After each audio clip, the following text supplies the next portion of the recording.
Саламатсыңар урматтуу кесиптештер жана көрүүчүлөр. Кыргыз тили кылымдарды карыткан, аны эч ким өчүрө албай тарыхтан дегендей, ал тарыхтын байыркы түпкүрүнөн агып чыгып, нечендеген кыйынчылыктарга карабай, келечекти көздөй таттуу жол улап, мамлекеттик тилге айланды.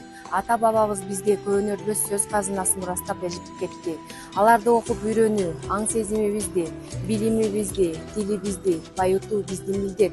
Кыргыз тилибиздин сөз казынасы боюнча дүйнөдөгү башка тилден эч калышпайт. Ысык Көл облусунун Ички иштер башкармалыгы өздүк курам арасында мамлекеттик тилдин толук жана кеңири колдонулушун камсыздап келет. Башкармалыктын жетекчилиги мамлекеттик тилде иш алып барууну үзгүлтүксүз жүргүзүп, жыйындар залында мамлекеттик тилди колдонуу боюнча ар дайым иш-чараларды өткөрүп турат.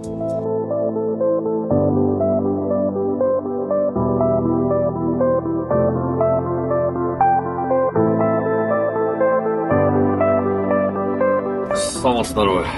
Милиция майору Мялов. Саламатсызбы, лейтенант милиция Абдыкадыров. Биз мыякта патруль кылып атканбыз. Коомдук жайда семичке чагып. Кичинекей балдар, меймандар келет, ошону көрүп проместа. Хорошо, жигиттер, кечирип койгула. Азыр бул жерде актын тазалап коем, ошо ойлонуп кеткен бир оюм. Силердин кыргызча кайрылууңар дагы абдан жакты да. Кыргызстанда жашап, кыргызча билиш керек. Кыргызча билбесе уят. Жакшы жигиттер, анда чоң рахмат.